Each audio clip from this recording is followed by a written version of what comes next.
Hello बच्चों, तो अब हम डिस्कस करेंगे question number 20 from the chapter general organic chemistry या फिर some basic principles and techniques in organic chemistry, जिस भी नाम से आप बोलना चाहो इस चैप्टर को। तो यहाँ पे हमें डिस्कस करना है क्वेश्चन नंबर 20, जिसके अंदर हमसे पूछा गया है what is the difference between distillation, distillation under reduced pressure and steam distillation. ठीक है, तो आप देख सकते हो कि ये सभी की सभी जो टेक्निक्स हैं वो किससे रिलेटेड हैं, डिस्टिलेशन प्रोसेस से। तो हालांकि डिटेल में मैं आपके साथ डिस्टिलेशन प्रोसेस को डिस्कस कर चुकी हूँ क्वेश्चन नंबर 18 में, बट इस क्वेश्चन में भी हम बहुत ब्रीफली डिस्टिलेशन प्रोसेस क्या होता है, उसका बेसिक आइडिया क्या है, उसको देख लेंगे। और बेस्ड ऑन दैट आपके जो अलग अलग तरह के डिस्टिलेशन से, एक तो होता है सिंपल डिस्टिलेशन, एक होता है आपका फ्रैक्शनल डिस्टिलेशन, एक होता है डिस्टिलेशन अंडर रिड्यूस्ड प्रेशर, एक होता है स्टीम डिस्टिलेशन, और भी कई तरह के डिस्टिलेशन प्रोसेसेस होते हैं। But these four are most common one जो कि आप नॉर्मली लैब्स में यूज करते हो। तो आप इस क्वेश्चन के एंड तक ये समझ जाओगे कि आपका मिक्सचर जो है वो किस तरह का है, और जिस तरह का भी मिक्सचर है उसके लिए क्या आपको स्टीम डिस्टिलेशन यूज करना चाहिए, फ्रैक्शनल करना चाहिए, रिड्यूस्ड प्रेशर या स्टीम डिस्टिलेशन करना चाहिए। So believe me, at the end of this topic आप खुद से ही पता करना सीख लोगे। पर उससे पहले कि हम इस क्वेश्चन की डिटेल में जाएं, सबसे पहले ये समझ लेते हैं कि डिस्टिलेशन है क्या चीज। ठीक है, बहुत ब्रीफली आपके साथ इसको डिस्कस करूंगी क्योंकि हम इसको ऑलरेडी कवर कर चुके हैं डिटेल में। तो देखो, ये है मेरे पास में कुछ सेटअप जिसको जिसको कि हम कहते हैं नॉर्मली जो डिस्टिलेशन प्रोसेस होता है, ये उसका सेटअप है। जो डिस्टिलेशन प्रोसेस है उसका बेसिक आइडिया है बॉइलिंग पॉइंट। बॉइलिंग पॉइंट किसका? कंपोनेंट्स का, जो कि हमारे मिक्सचर के अंदर प्रेजेंट है। देखो, हमारा आइडिया क्या है? Components in mixture.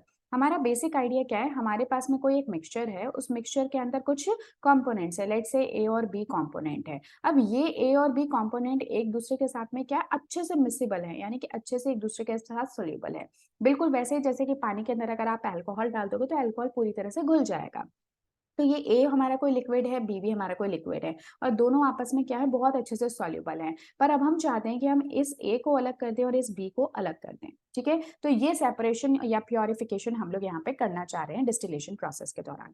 अब मान लेते हैं कि अगर हम बॉइलिंग पॉइंट की बात करें तो ए का बॉइलिंग पॉइंट लेट से 300 डिग्री सेल्सियस है, और बी का बॉइलिंग पॉइंट मान लो कि 400 डिग्री सेल्सियस है। ठीक है, मान लेते हैं। तो यहाँ पे बॉइलिंग पॉइंट जैसे कि आप देख सकते हो कि ए का बॉइलिंग पॉइंट कम है। तो अब हम यहाँ पे कुछ इस तरह का सेटअप यूज करते हैं। इस सेटअप के अंदर आप देख रहे हो कि यहाँ पे हमने एक राउंड बॉटम फ्लास्क को यूज किया है। इस राउंड बॉटम फ्लास्क में हम हमारे मिक्सचर को डाल देंगे। तो मिक्सचर डाल दिया, इसका मतलब इसके अंदर ए भी प्रेजेंट है और इसके अंदर बी भी है। अब हम क्या करेंगे, इसको नीचे से जो है ना हम गर्म करना स्टार्ट करेंगे, हम हीट प्रोवाइड करेंगे। तो आपको पता है कि एक टेम्परेचर ऐसा आएगा, यहाँ पे ऊपर हमने थर्मोमीटर लगा लिया ये देखने के लिए कि टेम्परेचर हमारा कहाँ तक पहुंच गया।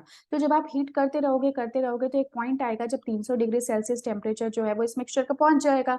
अब आप बताओ 300 डिग्री सेल्सियस पे क्या होगा? ये है बॉइलिंग पॉइंट ए का। और आपको पता है बॉइलिंग पॉइंट पे होता क्या है, जो लिक्विड स्टेट है वो गैसियस स्टेट में कन्वर्ट हो जाती है। इसका मतलब जो ए है वो 300 डिग्री सेल्सियस पे पहुंचते ही इसके क्या बनने लग जाएंगे, वेपर्स। और ये वेपर्स उठकर कहाँ जाएंगे? ये ऊपर की तरफ जाएंगे। सही बात है। जबकि बी जो है ये अभी भी मिक्सचर के अंदर ही प्रेजेंट है, अभी भी इस राउंड बॉटम फ्लास्क में ही है, क्योंकि इसका हमने देखा था इसका बॉइलिंग पॉइंट 400 डिग्री सेल्सियस था।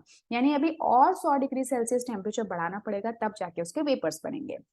तो एक तरीके से जैसे ये वेपर बनने लगते हैं तो सेपरेशन तो हो गया, मतलब इनको हमने अलग तो कर दिया, पर अब इसको आइसोलेट भी करना जरूरी है। अदरवाइज क्या होगा कि ये जो ए के वेपर्स हैं वो वापस से ये यहीं पे वेपर फॉर्म में बैठे रहेंगे, लेकिन आप उसको आइसोलेट कैसे करोगे?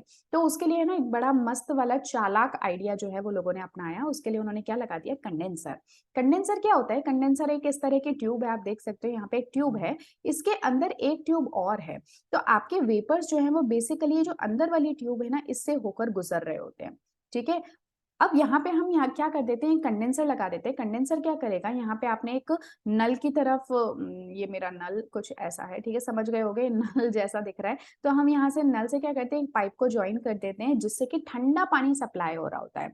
तो ये ठंडा पानी एक्चुअली क्या होगा, ये सर्कुलेट होगा बाहर वाली ट्यूब के अंदर। तो ये बाहर वाली ट्यूब को क्या कर देगा, पूरी तरह ठंडा कर देगा, और फिर यहाँ से पानी निकल जाएगा। और ये जब तक ये डिस्टिलेशन का प्रोसेस होता रहता है ना, आप लगातार ये काम जो है करते रहते हो।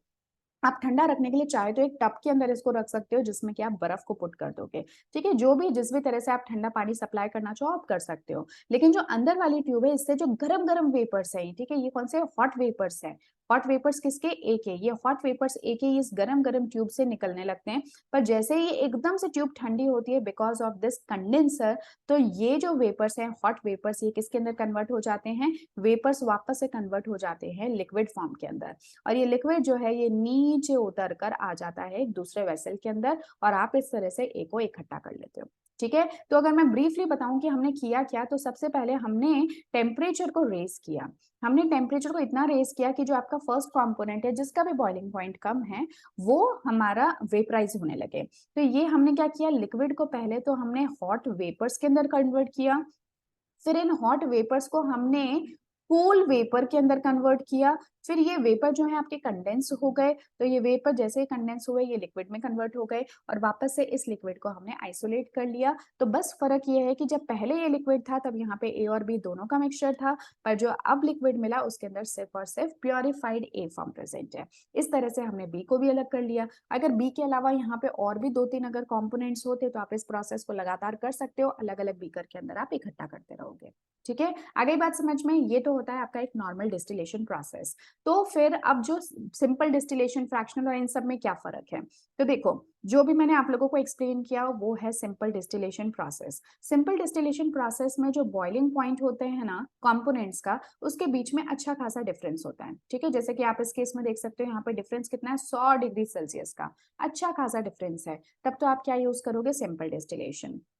फिर आता है फ्रैक्शनल डिस्टिलेशन।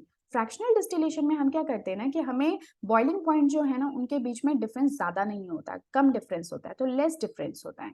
तो लेस डिफरेंस होगा, फॉर एन एग्जांपल अगर 10 डिग्री सेल्सियस का डिफरेंस है, 5 डिग्री सेल्सियस का डिफरेंस है, तब आप फ्रैक्शनल को यूज करोगे। तो उसमें हम करेंगे क्या, बिल्कुल एग्जैक्टली ये का यही सेटअप है, बट ये जो हमारा कॉलम है ना जिससे कि हॉट वेपर्स होके गुजर रहे हैं, उसको हम क्या बना लेते हैं, फ्रैक्शनेटिंग बना लेते हैं। फ्रैक्शनेटिंग में हम क्या करते हैं कि ये जो कॉलम है ना उसमें कुछ इस तरह के कंस्ट्रक्शंस बना देते हैं, जिससे होगा क्या कि यहाँ पे सरफेस एरिया जो है वो बढ़ जाता है, सरफेस एरिया इस ट्यूब का बढ़ जाता है। अब यहाँ पे मल्टीपल टाइम्स इससे पहले कि वेपर ऊपर तक कंडेंसर तक पहुंचे, उससे पहले ही इसके मल्टीपल टाइम्स इसके अंदर इवेपोरेशन और कंडेंसेशन होने लगता है। तो एक्चुअली जब इतनी बार होता है ना, तो अगर मान लो साथ में कुछ बी कंपोनेंट जिसका भी बॉइलिंग पॉइंट कोई खास डिफरेंस नहीं है, अगर वो इसके साथ ऊपर चढ़ भी रहा हो ना, तो इतनी बार हम इस इवेपोरेशन को काम करवाते हैं, इवेपोरेशन कंडेंसेशन को कराते हैं कि एक्चुअली हार मान के जो आपका बी कंपोनेंट है जिसका स्लाइटली ज्यादा बॉइलिंग पॉइंट है, वो अपना नीचे आके बैठ जाता है, सिर्फ वही यहाँ से मूव कर पाता है जिसका बॉइलिंग पॉइंट कम है। ठीक है, तो इसका ये बेसिक आइडिया है किसका, फ्रैक्शनल डिस्टिलेशन का। अब तीसरा आता है आपका डिस्टिलेशन अंडर रिड्यूस्ड प्रेशर। देखो आप लोगों ने सबने है ना बचपन में पढ़ रखा है कि जब भी आपको सॉलिड को लिक्विड, ठीक है, सॉलिड को आपको लिक्विड में चेंज करना है, लिक्विड को आपको गैस में चेंज करना है, तो आप क्या कर सकते हो, आप जो है वो टेम्परेचर को बढ़ा सकते हो। ठीक है, पढ़ा है आप लोगों ने। तो अगर लिक्विड से मुझे गैस में कन्वर्ट करना है तो मेरे को टेम्परेचर को इंक्रीज करना पड़ेगा। पर अगर मान लो कि आप टेम्परेचर इंक्रीज ना करना चाहो, आप किसी और तरह से करना चाहो, तो आप एक काम और कर सकते हो कि आप प्रेशर को रिड्यूस कर सकते हो। आगे बात समझ में।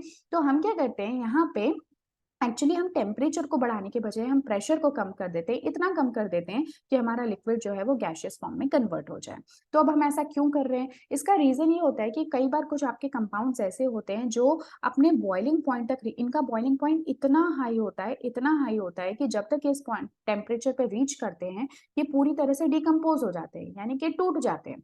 ठीक है, लिक्विड में तो कन्वर्ट हो गए लेकिन इनका क्या हो गया, डिकम्पोजिशन हो गया, यानी कि टूट फूट गए, यानी वो कंपाउंड ये रहा ही नहीं। तो अब इसका हम क्या करेंगे, हमें तो कोई फायदा नहीं मिला इसका। तो इसलिए हम क्या करते हैं कि हम इनका प्रेशर कम कर देते हैं, क्योंकि हमें तो बॉइलिंग पॉइंट पे रीच कराना है, चाहे उसके लिए मुझे टेम्परेचर को बढ़ाना पड़े, चाहे मुझे बॉइल प्रेशर को कम करना पड़े। तो हम इस तरह के जो कंपाउंड्स होते हैं उनके लिए टेम्परेचर ना बढ़ा के उनके लिए प्रेशर को कम कर देते हैं, तब तक जब तक कि वो लिक्विड से गैस में ना कन्वर्ट हो जाए। और जैसे ही वो एक बार लिक्विड से गैस में कन्वर्ट हो जाता है, तो अगेन हम उसको क्या कर देते हैं, कंडेंस करा देते हैं इन वेपर्स को, फिर वापस से ये जो गैस है ये फिर से लिक्विड के अंदर कन्वर्ट हो जाता है, इस लिक्विड को आप आइसोलेट कर लेते हो। ठीक है, सिंपल है। इस तरह की चीजें आप लोग पढ़ चुके हो, ठीक है, तो इसलिए आप वो इसको रिलेट कर पा रहे होगे।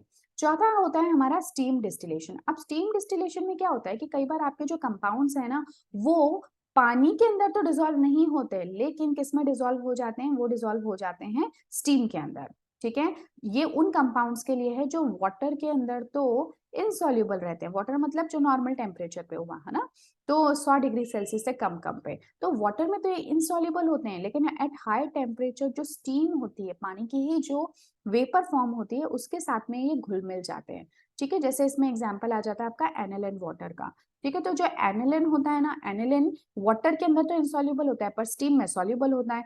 तो हम इसका टेम्परेचर बढ़ा देते हैं इतने तक जितने, मतलब इसमें एनिलिन और वाटर का दोनों का मिक्सचर आप लोग लेते हो।